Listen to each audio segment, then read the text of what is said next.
নমস্কার, হাই নিউজে সকলকে স্বাগত। সঙ্গে রয়েছে আমি ঋতু। শুরু করছি নিউজ টুডে, আর শুরুতেই দেখে নেব আজকের হেডলাইন্স।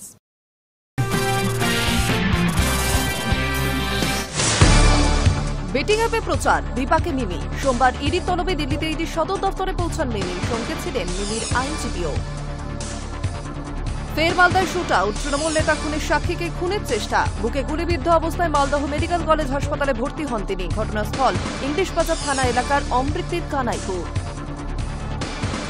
দক্ষিণেশ্বর মেট্রো স্টেশনে ছাত্র খুনের ঘটনার পর নিরাপত্তা আঁটোসাঁটো করতে স্টেশনে 800 আরপিএফ নিযুক্ত হওয়ার ঘোষণা মেট্রো কর্তৃপক্ষের। যদিও কবে থেকে এই নিয়ম কার্যকর হতে চলেছে তা নিয়ে রয়েছে প্রশ্ন।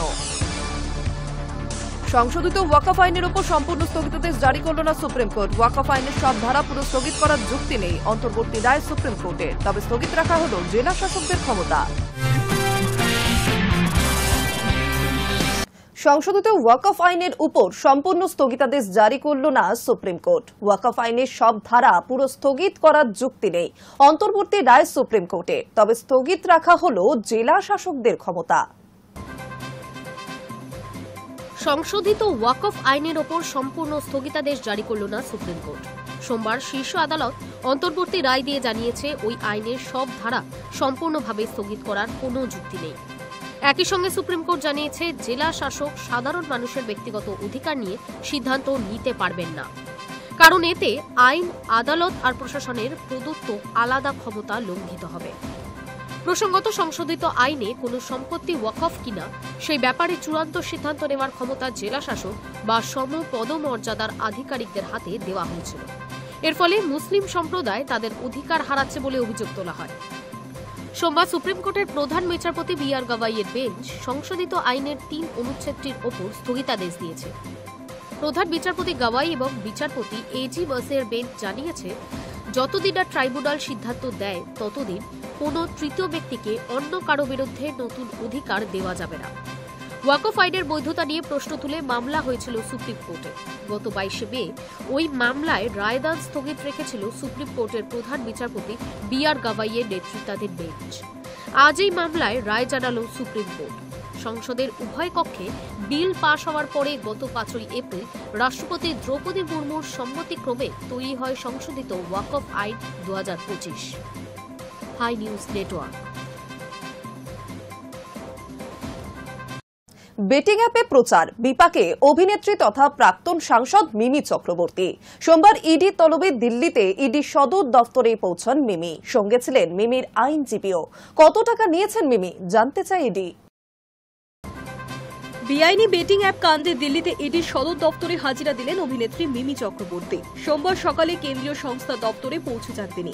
সঙ্গে ছিলেন মিমির আইনজীবী। কাগজপত্র নিয়ে গিয়েছিলেন যাদবপুরের প্রাক্তন তৃণমূল সাংসদ। ইডি দপ্তরে প্রবেশের মুখে সাংবাদিকদের সামনে তেমন কোনো মন্তব্য করতে চাননি তিনি। মিমি সহ বেশ কয়েকজনকে বেআইনি অনলাইন বেটিং অ্যাপ সংক্রান্ত মামলায় তলব করেছে ইডি। রবিবারই সেই খবর প্রকাশ্যে আসে। তালিকায় রয়েছে বলিউড অভিনেত্রী উর্বশী রৌতেলাও। এর আগে অভিনেতা অঙ্কুশ হাজরাকে তলব করেছিল ইডি। সূত্রের খবর, মিমিকে সোমবার এবং উর্বশীকে মঙ্গলবার ডাকা হয়েছে। নির্ধারিত দিনেই মিমি হাজিরা দিলেন। ইডি দপ্তরের সামনে গাড়ি থেকে নামার পর সাংবাদিকেরা তাকে প্রশ্ন করেন, মিমি, আপনার কি কিছু বলার আছে? অভিনেত্রী জানান, আমি আসছি, এসে কথা বলবো। আর কথা না বাড়িয়ে দপ্তরের দিকে এগিয়ে যান তিনি। তার আইনজীবীর হাতে বেশ কিছু কাগজপত্র ছিল। সেগুলিতে দপ্তরের আধিকারিকদের সঙ্গে কথা বলতেও দেখা যায় তাদের। ঠিক কি অভিযোগ মিমির বিরুদ্ধে? অনলাইনে বেআইনি বেটিং অ্যাপের মামলায় তদন্ত করছে ইডি। অভিযোগ, এই সমস্ত অ্যাপগুলি বেআইনিভাবে কোটি কোটি টাকা আয় করছে। মিমি সহ একাধিক তারকার বিরুদ্ধে অভিযোগ, তারা এই সমস্ত অ্যাপের হয়ে প্রচার করেছেন এবং সেখান থেকেই আর্থিক সুবিধা নিয়েছেন। সেই বিষয়ে জিজ্ঞাসাবাদ করতে কেন্দ্রীয় সংস্থা একের পর এক তারকাকে তলব করছে। এই মামলায় এর আগে ডাকা হয়েছে সুরেশ রায়না, শিখর ধাওয়ানের মতো ক্রিকেট জগতের তারকাদেরও। এবার কেন্দ্রীয় তদন্তকারীদের নজরে মিমি।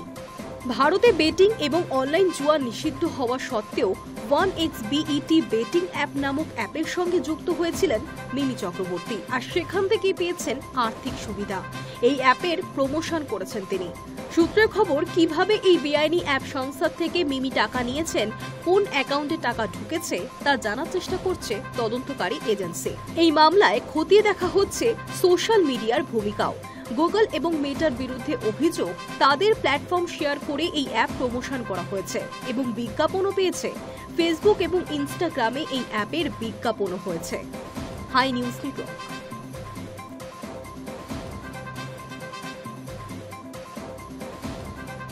বোমা বাঁধার সময় বিস্ফোরণ। রবিবার রাতে ঘটনাটি ঘটেছে মুর্শিদাবাদের রানীনগর থানা নজরানা বৈরাগী আসন গ্রামে। গুরুতর জখম এক যুবক। ঘটনার খবর পেয়ে দ্রুত ঘটনাস্থলে পৌঁছে পুলিশ 3 জনকে গ্রেফতার করে। তাদের মধ্যে একজন উচ্চ মাধ্যমিকের পরীক্ষার্থী। বোমা বাঁধার সময় বিস্ফোরণ। রবিবার রাতে ঘটনাটি ঘটেছে মুর্শিদাবাদের রানীনগর থানা নজরানা বৈরাগী আসন গ্রামে। গুরুতর জখম এক যুবক। পুলিশ সূত্রে জানা গিয়েছে, জখম যুবকের নাম রিয়ান শেখ। তিনি বৈরাগী আসন গ্রামেরই বাসিন্দা। তাকে মুর্শিদাবাদ মেডিকেল কলেজ ও হাসপাতালে ভর্তিও করা হয়। জেলা পুলিশ সূত্রে জানা গিয়েছে, বোমা বাঁধার সময় তা ফেটে ওই যুবকের পায়ে লেগেছে। এই ঘটনায় ব্যাপক চাঞ্চল্য গোটা এলাকায়। দুর্ঘটনার খবর পেয়ে দ্রুত ঘটনাস্থলে পৌঁছে পুলিশ 3 জনকে গ্রেফতার করেছে বলে খবর। তাদের মধ্যে একজন উচ্চ মাধ্যমিক পরীক্ষার্থী। প্রাথমিক তদন্তে পুলিশ জানতে পেরেছে, জখম যুবক ও ধৃতরা বোমা তৈরিতে যুক্ত ছিল। তাদের বিরুদ্ধে একটি নির্দিষ্ট মামলাও দায়ের করা হয়। ধৃতদের লালবাগের ACJM আদালতে হাজিরও করা হয় এবং 7 দিনের পুলিশ হেফাজতের আবেদন করা হয়। এই ঘটনায় একাধিক প্রশ্নের ভিড়। কি কারণে বোমা বাঁধার কাজ চলছিল আর কারা এই ঘটনার সঙ্গে যুক্ত, কতদিন ধরে এই অসামাজিক কাজ করে চলেছে তারা, তা এখন খতিয়ে দেখা হচ্ছে। ধৃত ওই 3 জনকে জেরা করে এই ঘটনা সংক্রান্ত আরও নানান তথ্য পাওয়া যাবে বলেই আশা তদন্তকারীদের। উল্লেখ্য, সামনেই উৎসবের মরশুম, তার উপর আবার আগামী বছর রাজ্যে বিধানসভা নির্বাচন। সব মিলিয়ে ঘটনায় স্বাভাবিকভাবেই উদ্বেগ বাড়ছে তদন্তকারীদের। তবে পুলিশ সূত্রে খবর, এলাকায় যাতে কোনোভাবে নিরাপত্তা বিঘ্নিত না হয় তাই জোর কদমে চলছে ধরপাকড়। Hi news Network. Dakshineswar metro স্টেশনে ছাত্র খুনের ঘটনার পর নিরাপত্তা আঁটোসাঁটো করতে স্টেশনে 800 RPF নিযুক্ত হওয়ার ঘোষণা করেছে মেট্রো কর্তৃপক্ষ। যদিও কবে থেকে নিয়ম কার্যকর হতে চলেছে তা নিয়ে রয়েছে প্রশ্ন। দক্ষিণেশ্বর মেট্রো স্টেশনে ছাত্র খুনের ঘটনার পর নিরাপত্তা আঁটোসাঁটো করতে স্টেশনে 800 RPF নিযুক্ত হওয়ার ঘোষণা করেছে মেট্রো কর্তৃপক্ষ। যদিও কবে থেকে এই নিয়ম কার্যকর হতে চলেছে তার স্পষ্ট কোনো নির্দেশিকা এখনো আসেনি বলেই খবর। এর আগেও বারবার দেখা গিয়েছে মেট্রো স্টেশনের অন্দরে ঢিলে ঢালা নিরাপত্তা। কোথাও নিরাপত্তা কর্মী নেই, আবার কোথাও স্ক্যানিং মেশিন কাজ অকেজো হয়ে পড়ে রয়েছে। ফলে ঠিক করে চেকিং প্রসেসটুকুও হয়নি। সেই নিয়ে বারবার নানা মহলে উঠেছে কথা। তার মধ্যে শুক্রবার দুপুরে 2:30 নাগাদ দক্ষিণেশ্বর মেট্রো স্টেশনে এই মর্মান্তিক ঘটনাটি ঘটে। মেট্রো করে ছাত্রদের একটি দল দক্ষিণেশ্বরে নেমেছিল। সেখানেই তাদের মধ্যে বচসা শুরু হয়, তা হাতাহাতিতে রূপ নেয়। হঠাৎই একজন ছুরি বার করে সঙ্গীর পেটে ঢুকিয়ে দেয়। মাটিতে লুটিয়ে পড়ে ওই পড়ুয়া। সঙ্গে সঙ্গেই দোতলার পিছন দিকের সিঁড়ি দিয়ে তাকে নিচে নামিয়ে হাসপাতালে নিয়ে যায় অন্য পড়ুয়ারা। হইচইয়ের মধ্যেই অভিযুক্ত গা ঢাকা দেয়। খবর পেয়ে পুলিশ দ্রুত ঘটনাস্থলে পৌঁছে এলাকা ঘিরে ফেলে। মেট্রো স্টেশনে সিসি ক্যামেরার ফুটেজ খতিয়ে দেখে 3 জনকে আটক করে পুলিশ। তাদের জিজ্ঞাসাবাদ করে মূল অভিযুক্তের খোঁজ শুরু করে তারা। পরে হাওড়া স্টেশন থেকে তাকে গ্রেফতার করা হয়। পুলিশের প্রাথমিক অনুমান, প্রণয় ঘটিত কারণেই এই ছাত্রের পেটে ছুরি মারা হয়েছে। নিহত ছাত্র বাগবাজার বয়েজ স্কুলের ক্লাস 11-এর কলা বিভাগের ছাত্র। অভিযুক্ত ছাত্র ওই স্কুলেরই বাণিজ্য বিভাগে পড়াশোনা করে। Hi news network. স্কুলের ছাত্রছাত্রীদের পছন্দের শিক্ষিকার বদলির নির্দেশ, যে নির্দেশ মানতে নারাজ পড়ুয়া থেকে অভিভাবকরা। সোমবার স্কুলের সামনে প্ল্যাকার্ড নিয়ে বিক্ষোভে সামিল পড়ুয়া সহ অভিভাবকেরা। স্কুলের ছোট ছোট খুদেদের পছন্দের শিক্ষিকা তিনি। যত্নের সঙ্গে এতদিন পড়িয়ে আসছিলেন ছাত্রছাত্রীদের। হঠাৎই সেই শিক্ষিকার বদলির নির্দেশে ক্ষোভ ছাত্রছাত্রী থেকে অভিভাবকদের। শিক্ষিকার বদলি আটকাতে মোহনপুর প্রাথমিক বিদ্যালয়ে তালা ঝুলিয়ে বিক্ষোভ। অভিভাবক ও পড়ুয়াদের বিক্ষোভে স্কুলে পড়ল তালা। পঠন পাঠন কার্যত স্তব্ধ মোহনপুর প্রাথমিক বিদ্যালয়ে। নিজেদের প্রিয় শিক্ষিকাকে স্কুলে রাখতে পড়ুয়ারা হাতে প্ল্যাকার্ড নিয়ে বিক্ষোভে সামিল। সোমবার সকাল থেকেই বিদ্যালয়ের মূল ফটকে তালা ঝুলিয়ে বিক্ষোভ দেখালেন অভিভাবক ও খুদে পড়ুয়ারা। হাতে প্ল্যাকার্ড, ছোট পড়ুয়াদের গলায় স্লোগান, তাদের সোমা ম্যাডামকে বদলি করা চলবে না। বিদ্যালয়ের শিক্ষিকা সোমা মাহাতোর বদলির নির্দেশ পৌঁছতেই ক্ষোভে ফেটে পড়েন স্কুলের অভিভাবকেরা। বহু বছর ধরেই এই স্কুলে পড়াচ্ছেন তিনি। খুদেদের কাছে যেমন প্রিয়, তেমনি অভিভাবকদের কাছেও আস্থার প্রতীক। ছোট ছোট পড়ুয়াদের দাবি, সোমা ম্যাডাম তাদের খুবই ভালো পড়ান, খুবই ভালোবাসেন। তারা চায় তিনি যেন এখানেই থাকে। সকালে শিক্ষক শিক্ষিকারা বিদ্যালয়ে পৌঁছতেই অভিভাবক ও পড়ুয়ারা ফটকের সামনে দাঁড়িয়ে পড়ে। ফলত দিনভর বন্ধ থাকে পঠন পাঠন। অভিভাবকদের একাংশের হুঁশিয়ারি, মোহনপুর থেকে সোমা মাহাতোকে অন্য কোথাও বদলি করা যাবে না। বদলির সিদ্ধান্ত প্রত্যাহার না হলে বৃহত্তর আন্দোলনে নামতে তারা বাধ্য হবে। বিদ্যালয় সূত্রে জানা গিয়েছে, সোমা মাহাতো দীর্ঘদিন ধরে এখানে কর্মরত। স্থানীয় মানুষের দাবি, তিনি শুধুমাত্র শিক্ষিকা নন, বাচ্চাদের সার্বিক উন্নতির কথাও ভাবেন। ফলে এই বদলিকে মানতে নারাজ অভিভাবক ও পড়ুয়ারা। Hi news network.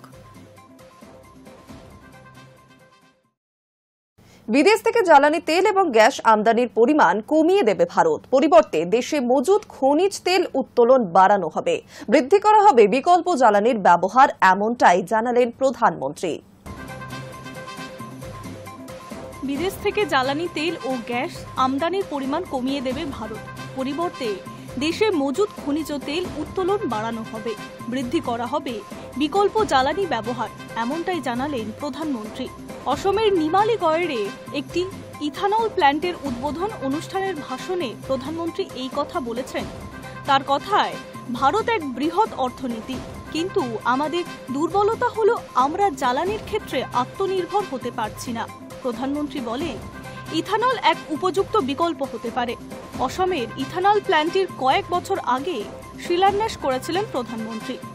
অসমের জনসভায় প্রধানমন্ত্রী বক্তৃতা দেন, আমরা সিদ্ধান্ত নিয়েছি ধীরে ধীরে বিদেশ থেকে জ্বালানি আমদানি কমিয়ে দেব। প্রধানমন্ত্রীর এই বক্তব্যের পর জল্পনা শুরু হয়েছে, মার্কিন চাপে কি কেন্দ্রীয় সরকার জ্বালানি আমদানি নিয়ে নতুন পথে চলার সিদ্ধান্ত নিয়েছে। ভারতীয় পণ্যের ওপর আমেরিকায় 50% শুল্ক চাপানোর পিছনে রাশিয়া থেকে খনিজ তেল আমদানির সম্পর্ক রয়েছে। মার্কিন প্রেসিডেন্ট ডোনাল্ড ট্রাম্পের অভিযোগ, রাশিয়া থেকে তেল আমদানি করে ভারত আসলে পুতিনের দেশকে ইউক্রেনের বিরুদ্ধে যুদ্ধে অর্থ যোগাচ্ছে। ভারতের ওপর চাপানো মার্কিন শুল্কের 25% রাশিয়া থেকে তেল আমদানি জনিত জরিমানা। মার্কিন প্রশাসন স্পষ্ট জানিয়েছে, ভারত রুশ তেল আমদানি বন্ধ না করলে জরিমানা অঙ্ক কমবে না। জবাবে ভারত আমদানি অব্যাহত রাখার কথা বললেও হালে প্রধানমন্ত্রী এবং ডোনাল্ড ট্রাম্পের দূরত্ব কমানোর ইঙ্গিত দিয়েছে। বিবাদ মিটিয়ে বন্ধুত্ব বজায় রাখার বার্তা দিয়েছেন দুজনেই। সংশ্লিষ্ট মহলের একাংশ মনে করছে, আমেরিকাকে বার্তা দিতেই প্রধানমন্ত্রী বিদেশের ওপর জ্বালানি নির্ভরতা কমানোর বার্তা দিয়েছেন। প্রধানমন্ত্রী জানিয়েছেন, সরকার বিষয়টি গুরুত্ব দিয়ে ভাবনা চিন্তা করছে। Hi news network. নিয়ে নিচ্ছে একটা ছোট বিরতি, ফিরে আসছি বিরতির পর।